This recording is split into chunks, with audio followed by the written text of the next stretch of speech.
اسماعیل کی اولاد سے ہے نا، راہ قربان کریں گے. جب بات قربانی کی ہے، اولاد قربان ہوگی تو ایک مرتبہ کچھ لوگوں رائے دی کہ عبد الوہاب ایک کام کرو کہ اگر تم نے آج بیٹا قربان کر دیا تو یہ رسم سلسلہ شروع ہو جائے گا. اس سلسلے کو روکنے کے لیے ایسا کرو کہ ایک ایسا کام ہو جائے کہ تمہاری نظر پوری ہو جائے، بیٹا بھی دیوانہ ہو. کہ کیا ہو؟ کہ فدیہ، فدیے کو ذبح کرو، فدیہ کر لو بدلے میں جناب عبداللہ کے. تاریخ کہتی ہے کہ 10 اونٹ عبداللہ کے بدلے میں قرع کیا گیا. اب عبداللہ کا نام تھا، 10 اونٹ کا نام قرع دادی ڈالی گئی تو پھر عبداللہ کا نام نکلا. 10 کو 20 کیا گیا، پھر عبداللہ کا نام نکلا.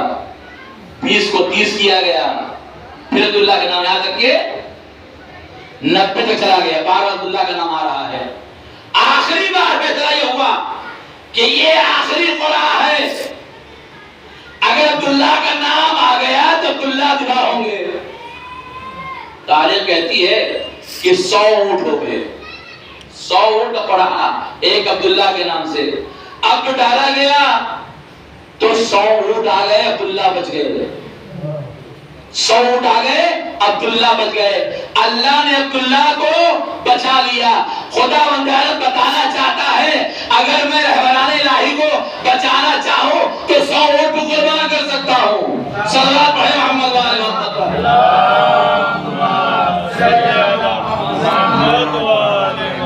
عبداللہ کے آنگن میں ایک حسین پھول آیا، اور حسین پھول ایسا آیا کہ جس کے آتے ہی آتش کدے فارس خاموش ہو گیا. یا اللہ، یہ آگ خاموش کو ہوئی، کہا کہ آگ کے بجھانے والا جو آیا ہے. دریا ایسا خشک کیوں ہو گیا؟ یہ دریا خاموش کیوں ہو گیا؟ یہ سوکھ کیوں گیا؟ آواز آئی اس لیے کہ ساقی کوثر پانی کو پلانے والا جو آیا ہے. آتش کلا خاموش ہو گیا. وہ اللہ نے ایسا نبی بھیجا ہے جس کے آنے سے ہر طرف نور ہی نور ہے، ہر طرف نور ہی نور ہے. آمنہ کی آغوش میں ایسا نور آیا ہے کہ ماں کا نام بھی آمنہ ہے. آمنہ کے معنی ہے جہنم سے نجات دینے والی. صلوات پڑھے محمد وآل محمد پر.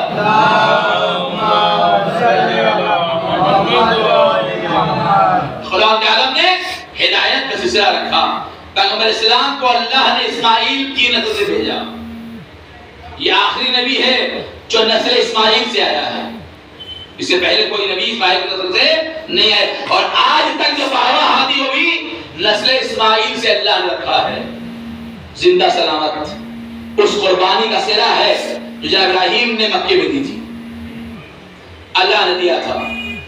عزیزو، پیغمبر اسلام نے جیسے ہی آنکھ کھولی اور پڑے ہوئے کہ ایک کلمہ تقول لا الہ الا اللہ تفلحو، لا الہ الا اللہ کہو کامیاب ہو جاؤ گے.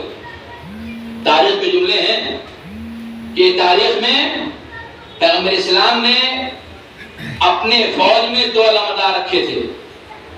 ایک جعفر طیار، پہلا اسلام کا علمدار جعفر طیار ہے. اسلام کے پاس 3 علمدار ہیں، امت کے پاس کوئی علمدار نہیں. یہ چڑھتے ہی لفظ اس لیے ہے کوئی علمدار نہیں ہے. الحمدللہ ہمارے پاس 3 علمدار ہیں. علمدار بھی ایسے ہیں علم بازو کر جائیں علم جھکنے نہ پائے، ہاتھ کر گئے علم جھکنے نہیں پایا. جعفر طیار کے شان قلم ہو گئے، سب کو لگا شہید ہو گئے، مگر علم کو سنبھال کے رکھا. وہ علم پیغمبر اسلام نے مولا کائنات کو دیا جو آج بھی پردے غیب موجود ہے. وہ علم جب عباس کو علی نے دیا جسے علم بردار کہا جاتا ہے. یہ علم معمولی علم نہیں ہے جسے ہم چومتے ہیں، عزت کرتے احترام کرتے ہیں. یہ علم اتنا عظیم عمل ہے، علم ہے. اس کے واقعہ سنا حافظ احمد تمام علم کا چومنا ثواب کتنا رکھتا ہے. نبی منزل پہ آنے آ گیا. علم کا چومنا کتنا عظیم ثواب رکھتا ہے. ایک شخص ہے تو بہت بڑا گناہگار، بہت بڑا گناہگار ہے، مر گیا. مر گیا. اس کی عادت یہ تھی کہ جہاں بھی علم دیکھتا تھا رک کے علم کو سلام کرتا تھا. گناہگار تھا مگر جہاں بھی عباس کا علم دیکھے کھڑا ہو جائے, کھڑے ہو کے علم کو سلام کرے. مر گیا, موت آ گئی. جب موت آ گئی تو فرشتے اسے زنجیر میں جکڑ کے جہنم کی طرف لے کے جا رہے ہیں. برزخ کا معاملہ, محشر بہت دور ہے, جا رہے ہیں. جب فرشتے اسے لے کے جا رہے ہیں نا تو راستے میں برزخ میں اس شخص کو ایک خیمہ نظر آیا. اس خیمے پر علم لگا ہوا تھا.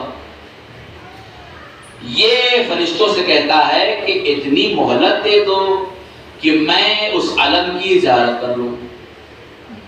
چونکہ زندگی میں عادی تھا نا, زندگی میں عادت تھی علم کی زیارت کی. وہاں علم دیکھا, مجھے مہلت اتنی دے دو کہ میں علم کی زیارت کر لوں. کہا ٹھیک ہے. کھڑا ہوا, علم کو دیکھ کے آواز دی, السلام علیک یا ابا عبداللہ. دنیا میں سلام کرتا تھا, جواب نہیں آتا تھا. جتنی بار سلام کیا کوئی جواب نہیں آیا. مگر برزخ میں کہا نا السلام علیک یا ابا عبداللہ تو خیمے کا پردہ ہٹا. خیمے کے اندر سے ایک نورانی شخص باہر آیا. وہ کہتا ہے وعلیک السلام, تم پر میرا سلام ہو. فرشتوں سے پوچھتے ہیں اسے کہاں لے کے جا رہے ہو؟ فرشتے آواز دیتے ہیں یہ گناہگار ہے نا, اسے جہنم میں لے جا رہے ہیں. وہ نورانی شخص کہتا ہے کیا تم نے نہیں دیکھا, کیا تم نے نہیں دیکھا کہ علم کو دیکھ کے مجھے سلام کر رہا ہے؟ اسے چھوڑ دو, اسے میرے پاس لے کر کے آؤ. اللہ اکبر, اسے میرے پاس لے کر کے آؤ. گناہگار تھا. کہتے ہیں نا اگر عمل خلوص سے کیا جائے تو سارے گناہ ختم ہو جاتے ہیں. عمل خلوص کے ساتھ کیا جائے تو سارے گناہ مٹ جاتے ہیں. ایسے ہی اس کا عمل یہ تھا. جب مولا نے کہا اسے میرے پاس لاؤ, کہا تم علم کو دیکھ کے بار بار سلام کیوں کرتے تھے, کیا وجہ تھی؟ وہ کہتا ہے مولا میں سنتا تھا کہ علم ہے کہ عباس لے کے سکینہ کو مشت باندھ کر کے چلے تھے اور مشکیزہ میں پانی لے کر کے خیمے حسینی تک آ رہے تھے. تیر لگا, پانی بہا, عباس کے شانے قلم ہو گئے. مگر عباس نے علم کو جھکنے نہیں دیا, اپنے بازو سنبھالا. اس لیے میں جب علم دیکھتا ہوں تو عباس کو ہمت یاد آتی ہے کہ شانے قلم ہو گئے مگر علم کو گرنے نہیں دیا, علم کو گرنے نہیں دیا. وہ امام وہ کہتا ہے, نورانی شخص کہتا ہے فرشتوں جاؤ یہ میرا ہے, اسے میرے پاس رہنے دو. اللہ اکبر, ایک علم کی زیارت. اور جو حسین پہ روئے, جو حسین پہ آنسو بہائے, اے عزیزو آمادے گریہ ہو گئے. آپ سفر کے ایام گزر رہے ہیں, ایام ادا ختم ہوتے جا رہے ہیں. اللہ اللہ, خدا جانے کس کے آنسو رومال دہرا میں جگہ کسی نے پائی ہے, کسی نے نہیں پائی ہے. آپ ہمیں چاہیے ہے کہ ہم حسین کے غم میں حسین کے لیے اتنا روئیں کہ زہرا دعا دیں. ہم سنتے رہتے ہیں نا, علامہ دربندی کہتے ہیں کہ جب فرشیزہ بجتی ہے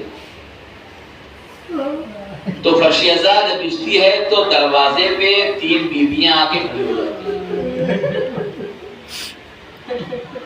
تینوں بیویاں کھڑی ہوتی ہیں. 3 بیویوں میں ایک چھوٹی سی بچی ہے جس کے کان سے خون نکل رہا ہوتا ہے, چہرہ نیلا ہوتا ہے. جب مصائب میں لوگ روتے ہیں نا تو بچی کہتی ہے, پوچھتی ہے کہ اے بی بی یہ بتا دو یہ لوگ کیوں رو رہے ہیں, ان کے رونے کی وجہ کہ یہ کیوں رو رہے ہیں.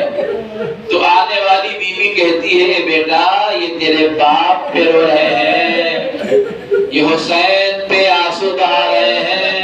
اور طرف کی آواز دیتی ہے خدا تمہیں سلامت رکھے کہ تم تو رو رہے ہو, تمہیں کوئی ظلم نہیں ڈالتا, کوئی تماچے نہیں مارتا, کوئی تمہیں نہیں مارتا. اے میرے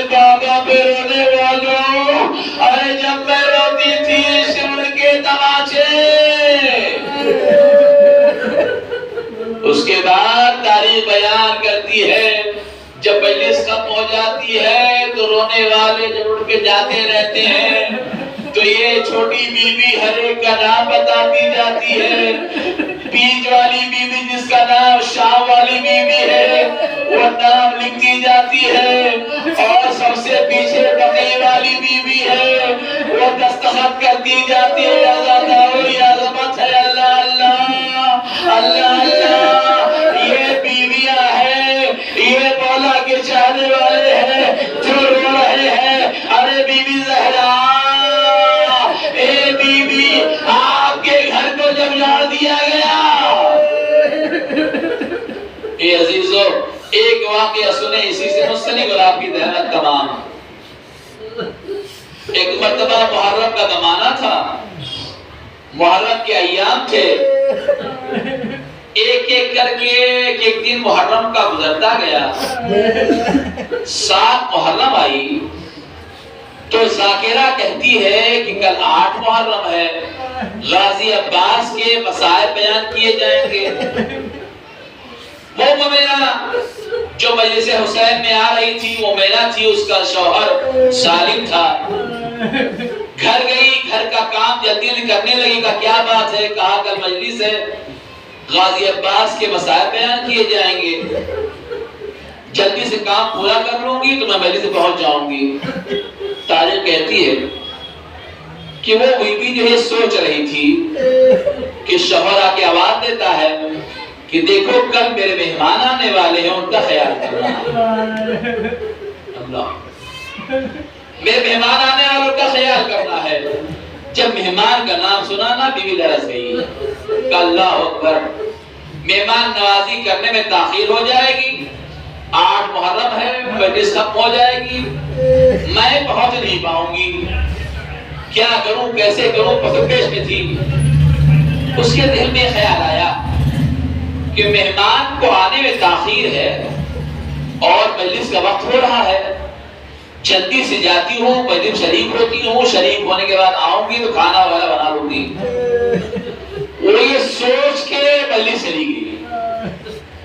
جب فرش بیٹھی تو ذاکرہ نے مسائب پڑھنا شروع کیے, جناب عباس کے مسائب پڑھنا شروع کیے کہ غازی کی شان قلم ہو گئے. سکینہ انتظار کرتی رہ گئی, مشکیزہ عباس لائے تھے, پانی بہ گیا. سکینہ انتظار کرتی رہ گئی, عباس جنازہ نہیں آیا, فلان کنارے رہ گیا. سکینہ انتظار کرتی رہ گئی, روتی رہی. تاریخ کہتی ہے کہ جب مجلس ختم ہو گئی, یہ مومنہ رو رہی ہے, روتے روتے بے ہوش ہو گئی, فرق بے ہوش ہو گئی. جب غش سے فاقہ ہوا, غش سے اسے ہوش آیا, تب وقت دیکھتی ہے تو وقت بہت دیر ہو چکی ہوتی ہے.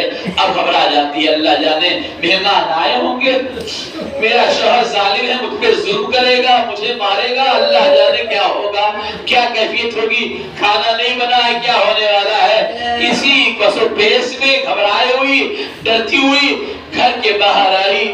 جب گھر کے پاس پہنچی تو کیا دیکھا, دروازہ کھلا ہوا ہے.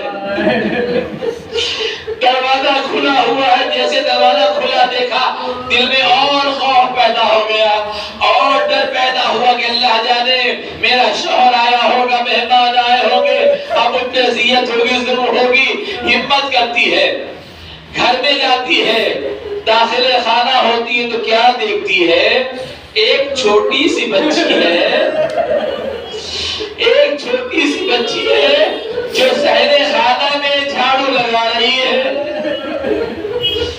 یہ سہم جاتی ہے, کہتی ہے بی بی تم کون ہو, میرا گھر ہے, یہ میرا گھر, تم یہاں کیا کر رہی ہو, جھاڑو کیوں لگا رہی ہو, کہاں سے آئی ہو. بی بی جواب نہیں دیتی, اشارہ اوپر کی طرف کرتی ہے.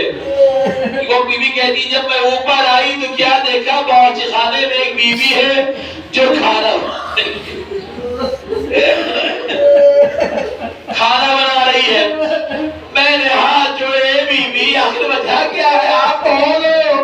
ایک بی بی نیچے ہے, آپ یہاں کھانا بنا رہے, کہاں سے آئی ہو, کون ہو, کوئی بتا دو بی بی آپ کون ہو. اس بی بی نے کوئی جواب نہیں دیا, اشارہ کمرے کی طرف کیا.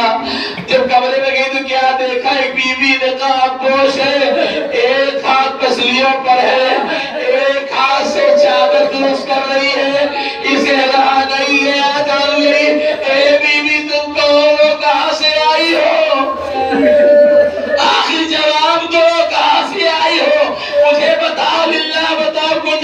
نہیں آیا نا تو اب کی آواز دیتی ہے